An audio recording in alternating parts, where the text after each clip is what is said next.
Hi every one, good morning. இன்றைக்கி நாம் ரொம்ப முக்கியமான டாபிக் தான் பார்க்க போகிறோம். என்ன அப்படின்னா, நிறையா பேர் ஃபுல் மார்க் எடுக்கணும்னு ஆசைப்படுவீங்க. இப்போ 2 மார்க் கொஸ்டின் இருக்குது அப்படின்னா அதில் 2 மார்க் ஃபுல்லாக எடுக்கணும்னு ஆசைப்படுவோம். இல்லைனா 5 மார்க் கொஸ்டின்னா 5 மார்க் ஃபுல்லாக நமக்கு கிடைக்கணும்னு ஆசைப்படுவோம்.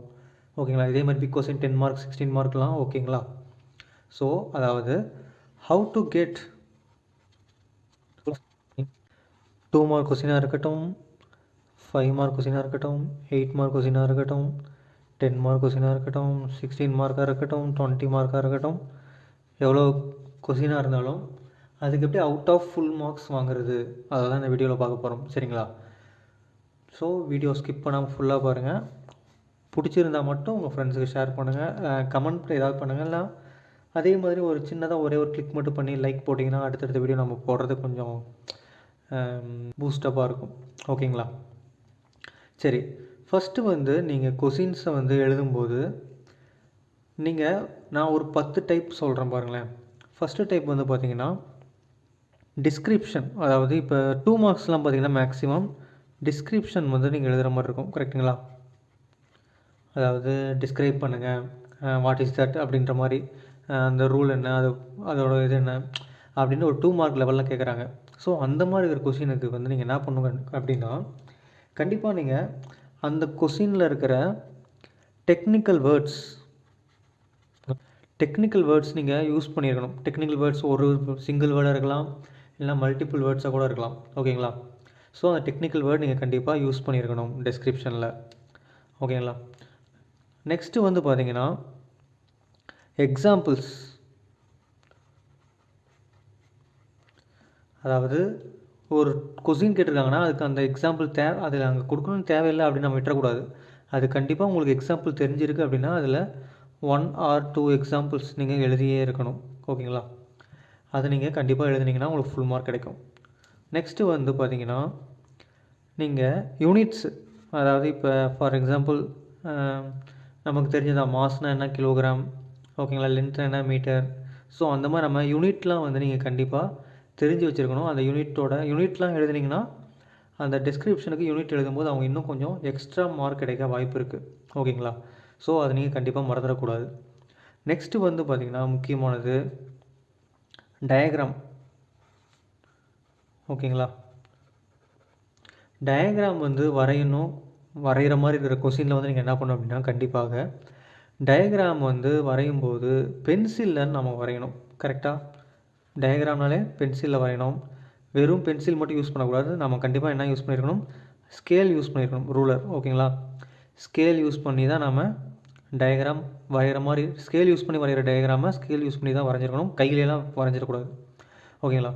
அதே மாதிரி பார்த்திங்கன்னா ரொம்ப வரைஞ்சிட்டு அது அசிங்கமாக இருக்குன்னு எரேசரில் அழைக்கிறது அப்படிலாம் இருக்கக்கூடாது. அப்படி இருந்ததுன்னா நீங்கள் மெலிசாக வரைஞ்சி அப்புறமேட்டு எரேஸ் பண்ணிக்கோங்க. ஓகேங்களா? கண்டிப்பாக தெரியும் அப்படிங்கிறத மட்டும் வரைங்க. எல்லாம் நீட்டாக இல்லை அப்படின்னா உங்களுக்கு சரிப்பட்டு வராது. ஓகேங்களா? ஸோ டயக்ராம் நீட்டாக இருக்கணும். அதே மாதிரி பார்த்திங்கன்னா நீங்கள் என்ன பண்ணணும் அப்படின்னா பார்ட்ஸ் நம்ம குறிக்கிற மாதிரி இருக்கும். எந்த ஒரு டயக்ராம் நீங்கள் வரைஞ்சாலும் அதோட பார்ட்ஸ் நீங்கள் குறிச்சிருந்தால் மட்டும்தான் உங்களுக்கு டயக்ராமுக்கு ஃபுல் மார்க் கிடைக்கும். இல்லைனா டயக்ராமுக்கு மார்க் பாதி மார்க் தான் கொடுப்பாங்க. ஓகேங்களா? அந்த பார்ட்ஸ்லேயே பார்த்திங்கன்னா இப்போ ஃபார் எக்ஸாம்பிள் நான் உங்களுக்கு சிம்பிளாக சொல்கிறதுக்காக சொல்கிறேனே, ஒரு டையோடு எடுத்துக்கலாமே. ஒரு டையோடு இருக்குது, இப்படி சும்மா வரைஞ்சிட்டு விட்டுருவீங்க. ஆனால் அப்படி இல்லாமல் இது ப்ளஸ்ஸு, இது மைனஸ் அப்படின்னு ஒரு சிம்பிள் சும்மா போடலாம். ஓகேங்களா? சரி, அது போடலாம் கூட ஓகே. பட் இருந்தாலும் போட்டால் உங்களுக்கு கொஞ்சம் எக்ஸ்ட்ரா ஒரு பெனிஃபிட் இருக்க வாய்ப்பு இருக்குது. அதே மாதிரி ஃபார் எக்ஸாம்பிள் இப்போ டையோடுக்கு அடுத்து என்ன, டிரான்சிஸ்டர் இருக்குதுன்னு வச்சுக்கோங்களேன். இப்படி டிரான்சிஸ்டர் இருக்குது, இப்படி நீங்கள் வரைஞ்சிட்டு விட்டுறக்கூடாது. ஏன்னா இது என்பிஎன்னா பிஎன்பிஎன்னு யாருக்கும் தெரியாது. இது முதல்ல டிரான்சிஸ்டரானு கணக்கு இல்லை.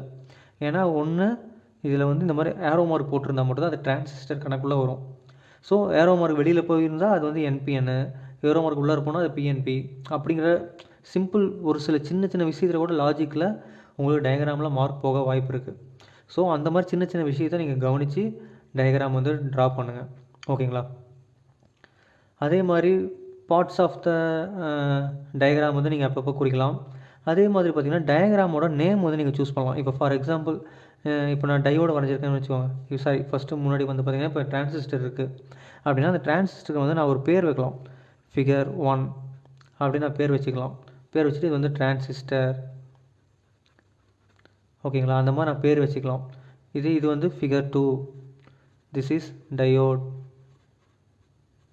அப்படியே நீங்கள் பேர் சூஸ் பண்ணிக்கலாம். நீங்கள் நினைக்கலாம் புக்கில் தானே இப்படி கொடுப்பாங்க, நம்மளும் எக்ஸாமில் இப்படி எழுதலாமான்னு நினைக்கலாம். நீங்கள் எழுதலாம், ஓகேங்களா.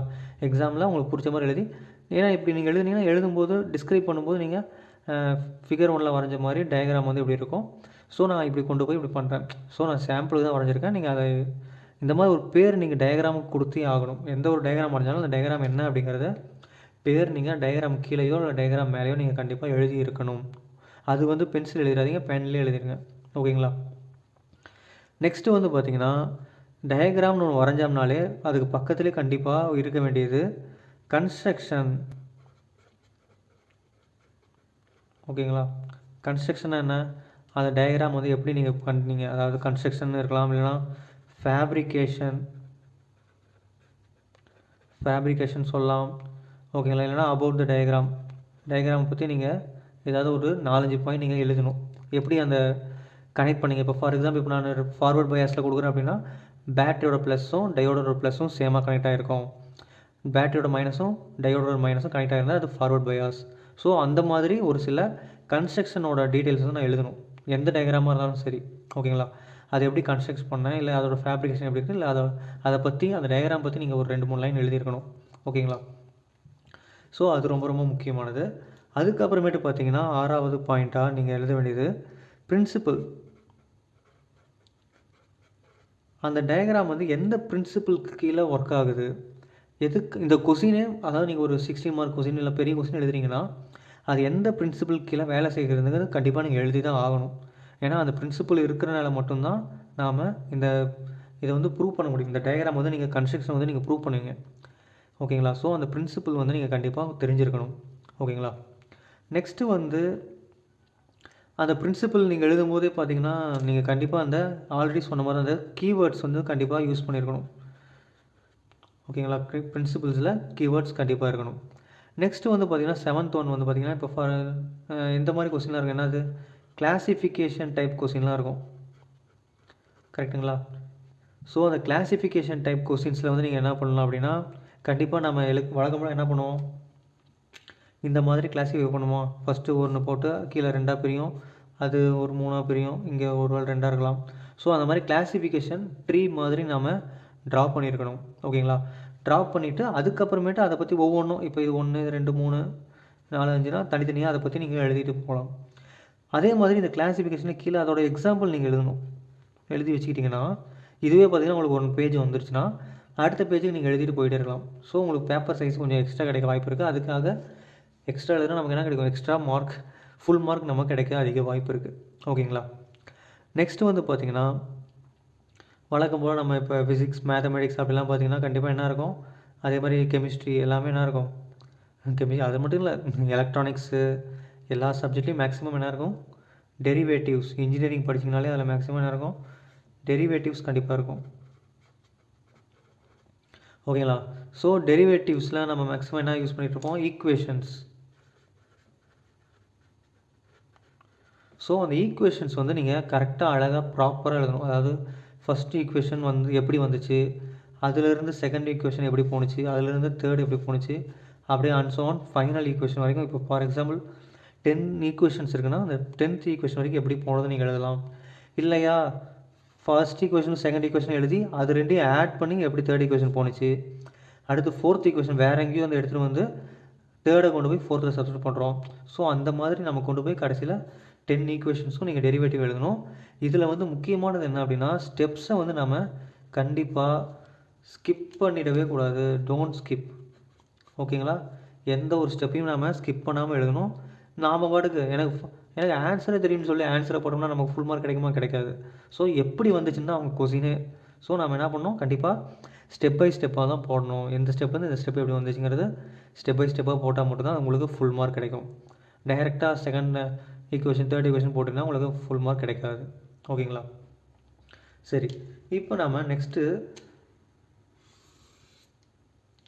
8th பாயிண்ட்லேயே உங்களுக்கு இன்னொன்று தெரிஞ்சிருக்கும். ஏன்னா தெரிஞ்சிருக்கும், உங்கள் ஸ்டாஃப் அடிக்கடி சொல்லியிருப்பாங்க, கண்டிப்பாக வெறும் டெரிவேட்டிவ் மட்டும் எழுதிடாதீங்கடா, வெறும் ஈக்குவேஷன் மட்டும் எழுதாதீங்க, கண்டிப்பாக நீங்கள் தியரி வந்து எழுதியிருக்கணும்னு சொல்லுவாங்க, கரெக்டுங்களா. தியரி வந்து கண்டிப்பாக எழுதியிருக்கணும். அதாவது ஃபார் எக்ஸாம்பிள் இதை வச்சு சொல்கிறேன், ஃபஸ்ட் ஈக்குவேஷனை செகண்ட் ஈக்குவேஷனை சப்ஸ்டியூட் பண்ணுறேன். So similarly third equation. So அந்த மாதிரி ஒரு சில வேர்ட்ஸ் வந்து நீங்கள் நடுநடுவில் யூஸ் பண்ணணும். ப்ளஸ் வந்து நான் இப்போ டிஃப்ரென்ஷியேட் பண்ண போகிறேன் வித் ரெஸ்பெக்ட் டு டைம். அந்த மாதிரிலாம் இன்டெகிரேட் பண்ண போகிறேன். Partial differentiation, partial integration. So அந்த மாதிரி நீங்கள் என்ன பண்ணுறீங்களோ அதை பற்றி நீங்கள் எழுதணும். ஓகேங்களா? கைனடிக் எனர்ஜி, பொட்டன்ஷியல் எனர்ஜி, ஓகேங்களா, கூலும்ஸ்லாம் என்ன இதை நீங்கள் யூஸ் பண்ணுறீங்களோ அதெல்லாம் நீங்கள் எழுதி தியரி வந்து கிளியராக எழுதியிருந்தால் மட்டும் தான் உங்களுக்கு என்ன கிடைக்கும், ஃபுல் மார்க் கிடைக்கும். இல்லைனா வெறும் டெரிவேட்டிவ்ஸ் மட்டும் எழுதி அழகாக எழுதியிருந்தால் கூட உங்களுக்கு 10க்கு 10 கிடைக்காது. தியரிஸ் நடுவில் இருந்து கொஞ்சம் லுக்காக இருந்தால் மட்டும் தான் ஃபுல் மார்க் போடுவாங்க. ஓகேங்களா? சரி, நெக்ஸ்ட்டு 10th பாயிண்ட் வந்து பார்த்திங்கன்னா, சம் கொஷின்ஸோட ஆன்சர்ஸில் வந்து நீங்கள் கண்டிப்பாக அதோட அட்வான்டேஜஸ் எழுதுகிற மாதிரி இருக்கும். ஓகேங்களா? அட்வான்டேஜஸ் எழுதுகிற மாதிரி இருக்கும். இல்லைனா அட்வான்டேஜஸ் இருந்தாலும் எனக்கு கண்டிப்பாக என்ன இருக்கும், டிஸ்அட்வான்டேஜஸ் கண்டிப்பாக இருக்கும். ஓகேங்களா? அதே மாதிரி அட்வான்டேஜ் டிஸ்அட்வான்டேஜ் பேசுகிறோம்னா அது கண்டிப்பாக அந்த விஷயத்தை நம்ம எங்கேயோ ஒரு இடத்துல யூஸ் பண்ணுறோம். ஸோ அது வந்து ஒரு டைப் ஆஃப் அப்ளிகேஷன்ஸ் இருக்க வாய்ப்பு இருக்குது. அதை நம்ம எங்கேயாவது யூஸ் பண்ணுறோம். ஓகேங்களா? ஏன்னா அட்வான்டேஜ் இருந்தாலே நம்ம அதை என்ன பண்ணுவோம், எங்கேயாவது ஒரு இடத்துல யூஸ் பண்ணுவோம். ஸோ இந்த மாதிரி டீட்டெயில்ஸ் வந்து நீங்கள் கண்டிப்பாக எழுதுகிற மாதிரி இருக்கும். இந்த மாதிரி அட்வான்டேஜ் டிஸ்அட்வான்டேஜ் அப்ளிகேஷன்ஸ் எழுதும்போது நீங்கள் பாயிண்ட்ஸ் போட்டு எழுதுறது பெஸ்ட்டு. ஓகேங்களா? இந்த மாதிரி பாயிண்ட்ஸ் போட்டு எழுதிட்டு வாங்க. ஓகேங்களா? ஸோ பாயிண்ட்ஸ் வந்து எப்பயுமே 1 2 3ன்னு போட நீங்கள் போட்டிங்கன்னா உங்களுக்கு ஏதோ 3 பாயிண்ட் தான் எழுதியிருக்கேன் அப்படின்ற மாதிரி நினைப்பாங்க. ஸோ இந்த மாதிரி ஸ்டார் போட்டுட்டிங்கன்னா கொஞ்சம் பார்க்கறது கொஞ்சம் அதிக பாயிண்ட் இருக்க மாதிரி தெரியும்.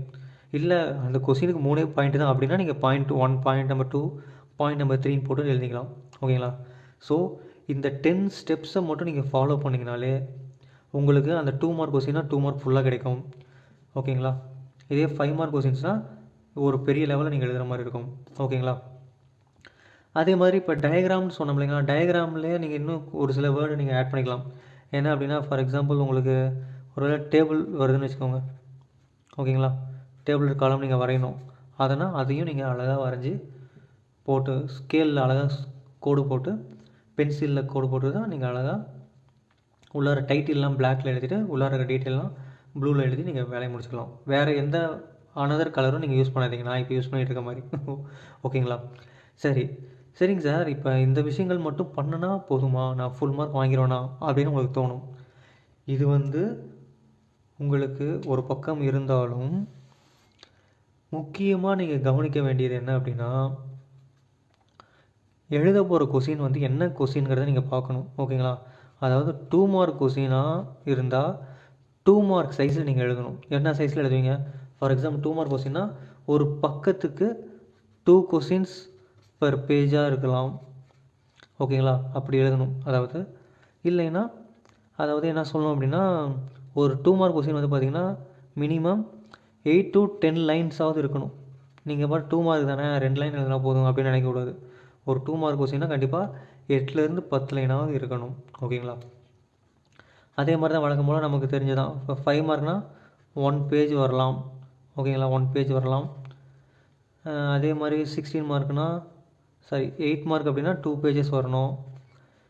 ஓகேங்களா? ஸோ 16 மார்க் கொஸ்டின் அப்படின்னா கண்டிப்பாக 4லேருந்து 5 பேஜஸ் வந்து கண்டிப்பாக இருக்கணும். ஸோ 16 மார்க் எழுதுறீங்கனாலே அதுக்கேற்ற மாதிரி நீங்கள் கண்டிப்பாக டிஸ்கிரிப்ஷன் எழுதிருக்கணும், எக்ஸாம்பிள் எழுதிருக்கணும், டயக்ராம் வரைஞ்சிருப்பீங்க, அது கன்ஸ்ட்ரக்ஷன் எழுதிருப்பீங்க, அதோட பிரின்சிபல் கிளாசிஃபிகேஷன் ஏதாவது இருந்தால் அதில் கண்டிப்பாக டெரிவேட்டிவ்ஸ் இருக்கும், அதில் தியரி கண்டிப்பாக எழுதிருப்பீங்க, அதோட அட்வான்டேஜ் டிஸ்அட்வான்டேஜ் என்ன எல்லாமே நீங்கள் எழுதியிருப்பீங்க. ஸோ 16 மார்க்கில் இவ்வளவும் நீங்கள் கேர்ஃபுல்லாக பண்ணால் மட்டும்தான் ஃபுல் மார்க் கிடைக்கும். ஓகேங்களா? அதே மாதிரி பார்த்திங்கன்னா நீங்கள் இன்னொன்று பண்ண வேண்டியது முக்கியமான ஒன்று, உங்களோட ஹேண்ட் ரைட்டிங். ஓகேங்களா? உங்களோட ஹேண்ட் ரைட்டிங் நீட்டாக இருக்கணும், கிளியராக இருக்கணும். ஓகேங்களா? அப்படி கிளியராக இருந்தால் மட்டும்தான் திருத்துகிற ஸ்டாஃப் வந்து ஓகே பையன் நல்லா எழுதியிருக்கான் அப்படின்னு சொல்லி ஃபுல் மார்க் போடுவாங்க. நீங்கள் ஹேண்ட் ரைட்டிங் ஒரு மாதிரி தான், என்னடா இவன் எங்கேயோ மனப்பாடம் பண்ணிட்டு வந்து அப்படி எழுதியிருக்கான் போல், என்ன இவனுக்கு தான் இவன்லாம் எங்கே எழுதியிருக்கான், ஒருவேளை அவன் ப்ரெஷராக இருக்கும்போது இவன்லாம் எழுதியிருப்பானா, கையெழுத்தே மோசமாக இருக்குது, இவ்வளோ நல்லா எழுதியிருக்க போகிறான் அப்படிங்கிற ஒரு தாட் கண்டிப்பாக எல்லாருக்குமே வரும். ஓகேங்களா? உங்கள் கையெழுத்தை நீங்களே வேறவங்கள்ட்ட கொடுத்து படித்து பார்க்க சொல்லுங்கள். ஃப்ளூவெண்ட்டாக படிக்க முடியுதா, இல்லை அவங்க ஒவ்வொரு எழுத்தும் கண்டுபிடிக்கிறதுக்கு கஷ்டப்படுறாங்களா இல்லையான்னு பார்க்க சொல்லுங்கள். ஓகேங்களா? ஸோ உங்கள் ஹேண்ட் ரைட்டிங்கை வந்து டெவலப் பண்ணுங்கள். ஹேண்ட் ரைட்டிங் டெவலப் பண்ணுறது ஒன்றும் அவ்வளோ பெரிய விஷயம் இல்லை. ஜஸ்ட்டு ஒரு டெய்லி 10 மினிட்ஸ் அப்படின்ட்டு 1 வீக் நீங்கள் ஸ்பெண்ட் பண்ணாலே போதும், ஹேண்ட் ரைட்டிங் ஃபுல்லாக சேஞ்ச் ஆகிடும். ஓகேங்களா? இல்லைனா ஒரே நாளில் கூட ஒரு ஒரு 2-3 மணி நேரம் உட்காந்து டைப் பண்ணிங்கனாலே ஹேண்ட் ரைட்டிங் ஃபுல்லாக சேஞ்ச் ஆகிடும். ஓகேங்களா? ஸோ அதை கண்டிப்பாக நீங்கள் மாற்றிடுங்க. நெக்ஸ்ட்டு வந்து பார்த்திங்கன்னா, உங்களோட முக்கியமான விஷயம் என்ன அப்படின்னா, எக்ஸாம் பேப்பர் கொடுக்குறாங்க இல்லைங்களா, அந்த எக்ஸாம் பேப்பரில் வந்து உங்களுக்கு அடிஷ்னல் ஷீட்லாம் தராங்களா நீங்கள் பார்த்துக்கணும். ஒருவேளை அடிஷ்னல் ஷீட்லாம் கிடையாதுப்பா, இருக்கிறது வெறும் 30 பேஜ் தான் அப்படின்னு சொல்லிட்டாங்கன்னா, நீங்கள் அது வந்து நீங்கள் பேப்பரை வந்து நீங்கள் டிசைட் பண்ணணும். ஓகேங்களா? எனக்கு வந்து பேஜஸ் போதுமா, 2 மார்க் வந்து நான் எத்தனை பேஜ் எழுத போகிறேன், 2 மார்க்னால் கண்டிப்பாக பேஜுக்கு 2 தான் எழுத போகிறோம் அப்படின்னா 10 2 மார்க் வருதுன்னா கண்டிப்பாக அதிலே 5 பேஜஸ் போயிடும். ஸோ ரிமைனிங் பேஜஸில் நான் இது பண்ணணும் அப்படின்னு சொல்லிட்டு நீங்கள் ஃபுல்லாக என்ன பண்ணணும், பிளான் பண்ணணும். ஓகேங்களா? பிளான் பண்ணாமல் கடைசியில் முக்கியமான எழுத வரும்போது பேஜஸ் இல்லாமல் போயிடுச்சுன்னா அப்புறம் அவ்வளோதான். அடிஷ்னல் ஷீட் தராத எக்ஸாம்ஸ்லாம் நிறையா இருக்குது. ஓகேங்களா? ஸோ அதை நீங்கள் கண்டிப்பாக பார்த்துக்கணும். நெக்ஸ்ட்டு வந்து பார்த்திங்கன்னா, இப்போ சில காலேஜஸில் வந்து பார்த்திங்கன்னா என்ன பண்ணுறாங்க அப்படின்னா, அந்த எக்ஸாம் பேப்பர் கணக்குலேயே நான் வரேன், ரூல்டு ஷீட்லாம் கொடுப்பாங்க. ஓகேங்களா? ரூல்டு பேப்பர் கொடுப்பாங்க. ஸோ அந்த ரூல்டு பேப்பர் கண்டிப்பாக ஒரு 20 லைன்ஸ் 20+ லைன்ஸ் இருக்கும். ஸோ அந்த 20 லைன்ஸும் நீங்கள் ஃபில்அப் பண்ணுற மாதிரி இருக்கும். ஓகேங்களா? அதே மாதிரி பார்த்திங்கன்னா, நிறையா பேர் என்ன தப்பு பண்ணுறாங்கன்னா, இப்போ நான் இப்படி சொல்லிட்டேன்னா 2 மார்க்னா ஒரு பேஜுக்கு இப்படின்னு சொல்லிட்டேன்னா 2 கொஸ்டின் தான் வரும்னு சொல்லிட்டேன். அவங்க உடனே அப்படியே கொஞ்சம் குண்டு குண்டாக பெருசு பெருசாக லைனை விட்டு எழுதி ஒரு 4 லைன் மட்டும் எழுதிட்டு அடுத்த 4 லைன் கீழே எழுதிட்டு அப்படியே விட்ருவாங்க. அப்படி எழுதக்கூடாது. ஓகேங்களா? நல்லா நீட்டாக இருக்கணும். நீட்டாக ஒரு பேஜுக்கு கண்டிப்பாக அவங்க ரூல்டு பேப்பர் கொடுத்தாலும் சரி, அன்ரூல்டு கொடுத்தாலும் சரி. ஸோ ரூல்டு கொடுத்தா அதுக்கு ஏற்ற மாதிரி நீங்கள் எழுதுவீங்க. அதே அன்ரூல்டு கொடுத்தாங்கன்னா கண்டிப்பாக நீங்களும் 20 லைன்ஸாவது மினிமம் இருக்கிற மாதிரி நீங்கள் எழுதிட்டு வந்தால் மட்டும்தான் உங்கள் பேப்பர் பார்க்குறதுக்கு நீட்டாக இருக்கும். அதை விட்டு குண்டு குண்டாக பெருசு பெருசாக எழுதிருந்தீங்கன்னா இது ஒன்றும் தெரில போல், பேப்பர் ஏதோ பேஜ் ஃபில்அப் பண்ணுறதுக்காக எழுதியிருக்குன்னு சொல்லி எல்லோரும் நினைப்பாங்க. ஓகேங்களா? நெக்ஸ்ட்டு வந்து பார்த்திங்கன்னா, நீங்கள் கண்டிப்பாக செய்ய வேண்டியது, உங்களோட பேப்பரில் வந்து என்ன சொல்கிறது, எந்த ஒரு பேப்பரை வந்து மற்றவங்க யூஸ் பண்ணும்போது கொஞ்சம் நீட்டாக இருக்கணும். ஓகேங்களா? பேப்பர் வந்து நீட்டாக இருக்கும். சாரி, நீட் எக்ஸாம் எழுதிட்டேன்னா பேப்பர் வந்து கொஞ்சம் பர்ஃபெக்டாக டீசெண்டாக இருக்கணும். ஓகேங்களா? ஸோ அப்படி இருந்தால் மட்டும்தான் என்ன ஆகும், உங்கள் பேப்பரை அவங்க திருத்தும் போது கொஞ்சம் இது பண்ணுவாங்க. அதை விட்டு நீங்கள் ஒரு மாதிரி கிறுக்கி அங்கங்கே ஒரு மாதிரி சில பேர் சைட்லலாம் எழுதி எழுதி பார்ப்பாங்க. அந்த மாதிரி எழுதி பார்க்குறது, சில பேர் அப்படியே கோடு பென்சிலில் போட்டு அதை அச்சு அங்கே படித்து இங்கே பட்டு இங்கு ஊற்றி அந்த மாதிரி ஒவ்வொன்றும் இப்போ அவங்க கையில் வேர்வை வழிஞ்சு அந்த பேப்பரில் பட்டு, ஓகேங்களா? அப்புறம் கையில் இருக்கிற அழுக்கு இங்கே, அப்புறம் பெஞ்சை கையில் துடைச்சிருப்பாங்க. எக்ஸாம் டேபிளில் துடைச்சா அந்த கையை அப்படியே பண்ணிடலாம். டேபிளில் துடைக்காமல் அது மேலே பேப்பர் வச்சு எக்ஸாம் எழுதுவாங்க. ஸோ அந்த மாதிரி இந்த மாதிரி எந்த ஒரு ஏதாவது இருந்ததுன்னா திருத்துறவங்களுக்கு கடுப்பாயிரும். ஸோ அந்த மாதிரி எதுவும் இல்லாமல் நீங்கள் பார்த்துக்கோங்க. ஓகேங்களா? அதே மாதிரி சில டைம் என்ன பண்ணுறாங்க அப்படின்னா, பேப்பர் சைஸ் உங்களுக்கு சில காலேஜில் A4 சைஸ் கொடுப்பாங்க, சில காலேஜில் லெட்டர் பேட் சைஸில் கொடுப்பாங்க. ஓகேங்களா? ஸோ அதுக்கேற்ற மாதிரி நீங்கள் சூஸ் பண்ணிக்கோங்க, ஒரு பேஜுக்கு எவ்வளோ எழுதலாம் அப்படின்ட்டு. ஓகேங்களா? ஸோ இவ்வளோ தான் உங்களுக்கு இம்பார்ட்டண்ட்டான டீட்டெயில்ஸ் வந்து இதுதான். இதில் இன்னும் ஒன்று இருக்குது, அதை சொல்லிட்டோன்னா நம்ம ஃபுல் எக்ஸாம் பேட்டர்ன் நம்ம பார்த்த மாதிரி இருக்கும். ஓகேங்களா? என்ன அப்படின்னா, எல்லா எக்ஸாம்ஸ்லேயும் பார்த்தீங்கன்னா நீங்கள் எக்ஸாம் பேப்பரில் வந்து ஃப்ரண்ட் பேஜ் அப்படின்னு ஒன்று இருக்கும். கரெக்டுங்களா? ஃப்ரண்ட் பேஜில் நீங்கள் ஒரு சில டீட்டெயில்ஸ் வந்து ஃபில்அப் பண்ணுற மாதிரி இருக்கும். அந்த டீட்டெயில்ஸில் நம்ம ஆளுங்க நிறையா பேர் என்ன பண்ணிடுறாங்க, தப்பாக ஃபில்அப் பண்ணிடுறாங்க. ரிஜிஸ்டர் நம்பர் ஃபில்அப் பண்ணுறதா இருக்கட்டும், அவங்க செஷனாக இருக்கட்டும், இல்லை கொஸ்டின் பேப்பர் நம்பர், இல்லைனா வேறு ஏதாவது டீட்டெயில்ஸ்லாம் இருக்குது அப்படின்னா அது ஒழுங்காக தெரிஞ்சுக்கிறதில்ல, படித்து பார்க்குறதில்ல, ஸ்டாஃப் சொல்கிறத காது கொடுத்து கேட்குறதில்ல. அப்படி பண்ணிவிட்டு இல்லைனா தப்பாக ஃபில்அப் பண்ணி அடித்து எழுதிட்டு ஒரு மாதிரி பண்ணிவிட்டு ஸ்டாஃபையே கன்ஃபியூஸ் பண்ணிடுவாங்க. திருத்துறவங்களுக்கும் கன்ஃபியூஷன், உங்களுக்கு எக்ஸாம் டியூட்டி பார்த்தவங்களுக்கும் கன்ஃபியூஷன். ஓகேங்களா? கடைசியில் உங்களுக்கு ரிசல்ட்டு டைப் பண்ணுறவங்கலேருந்து எல்லாருக்குமே கன்ஃபியூஷன் பண்ணி விட்ருவாங்க. ஸோ அதனால் ஃப்ரண்ட் பேஜை ஃபில்அப் பண்ணும்போது ரொம்ப ரொம்ப ரொம்ப கிளியராக ஃபில்அப் பண்ணணும்.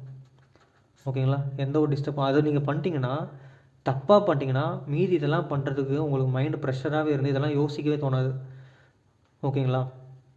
ஸோ அது ஃப்ரண்ட் பேஜ் பாருங்கள். அதே மாதிரி ஃபைனல் எக்ஸாம் எழுத போகிறீங்க அப்படிங்கிறனால, இப்போ ஃபார் எக்ஸாம்பிள் ஒரு 2 மார்க் கொஸ்டினில் ஒரு டாபிக் கேட்குறாங்கன்னா, இதை மட்டும் எழுதிட்டு விட்டுறக்கூடாது. அவங்க எக்ஸாம்பிளே கேட்கலையே, அவங்க யூனிட்டே கேட்கலையே, அவங்க இதை பற்றி எதுவுமே ஒரு சில வார்த்தை கேட்கலையே, அவங்க இதை மட்டும் தானே கேட்டாங்க, நான் அதை மட்டும் தான் எழுதுவேன் அப்படின்லாம் எழுதக்கூடாது. ஏன்னா இதுக்கப்புறம் நீ அந்த எக்ஸாமை மறுபடியும் எழுத போகிறது கிடையாது.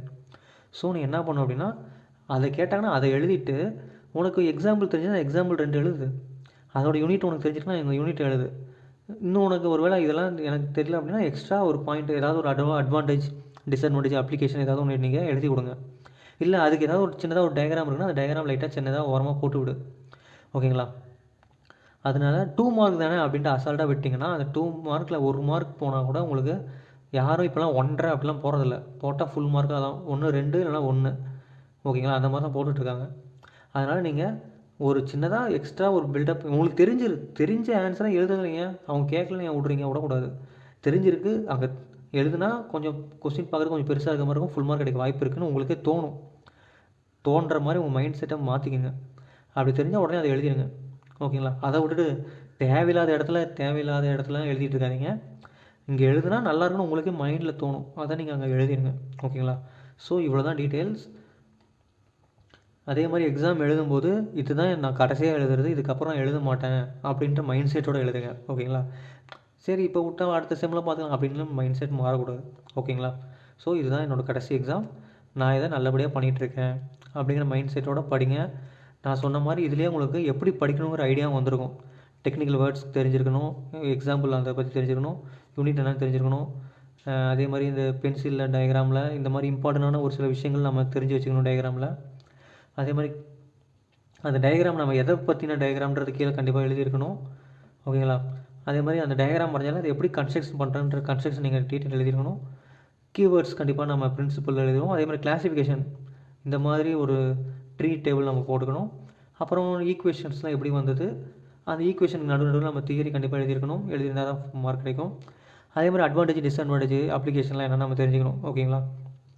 ஸோ இதெல்லாம் நம்ம தெரிஞ்சுக்கிட்டால் மட்டும் ஃபுல் மார்க் நீங்கள் கண்டிப்பாக அவுட் ஆஃப் ஃபுல் மார்க் நீங்கள் வாங்கிடுவீங்க. ஏன்னா நம்மள நிறைய பேர் என்ன பண்ணுறாங்கன்னா 45 மார்க் நான் எழுதிட்டேன்டா, 45 மார்க் வந்துடும்டா அப்படின்னு நினைப்பீங்க. ஆனால் கடைசியில் பார்த்தா 30 மார்க் தான் வந்திருக்கும். சில பேர் 85 மார்க் எழுதிட்டேன், நான் தான் டிஸ்டிங்ஷன் வாங்க போகிறேன்னு இருப்பாங்க. கடைசியில் பார்த்தா அவங்களுக்கு 60 மார்க் தான் வந்திருக்கும். ஃபஸ்ட் கிளாஸில் நின்றுட்டுருப்பாங்க. ஸோ இந்த மாதிரி ஒரு சில விஷயங்கள் நீங்கள் ஃபாலோ பண்ணால் மட்டும்தான் ஃபுல் மார்க் வாங்கி நீங்கள் என்ன எழுதிருக்கீங்களோ அதுக்கு ஏற்ற ஃபுல் மார்க் உங்களுக்கு கிடைக்கும். ஓகேங்களா? இல்லைனா கிடைக்காது. அது நீங்கள் யாரையும் ப்ளேம் பண்ணி அவசியம் இல்லை. ஓகேங்களா? Okay, thank you. இதுக்கு மேலேயும் உங்களுக்கு ஒரு சில டவுட்டுகள் வர வாய்ப்பு இருக்குது. அப்படி டவுட் வந்தால் என்கிட்ட கமெண்ட் பண்ணுங்கள், ஐ வில் ரிப்ளை. ஓகேங்களா? தேங்க்யூ, தேங்க்ஸ் ஃபார் வாட்சிங். வீடியோ பிடிச்சிருந்தால் லைக் பண்ணுங்கள், கமெண்ட் பண்ணுங்கள், ஷேர் பண்ணுங்கள். ஓகேங்களா? வீடியோவை நிறைய பேர் சப்ஸ்கிரைப் பண்ணாமலே பார்த்துட்ருக்கீங்க. பரவாயில்ல, அது உங்கள் விருப்பம். பட் இருந்தாலும் சப்ஸ்கிரைப் பண்ணிங்கன்னா எனக்கு அதை பார்க்கும்போது நெக்ஸ்ட் வீடியோ போட வாய்ப்பு இருக்குது. ஓகேங்களா? ஓகே, தேங்க்யூ, தேங்க்ஸ் ஃபார் வாட்சிங்.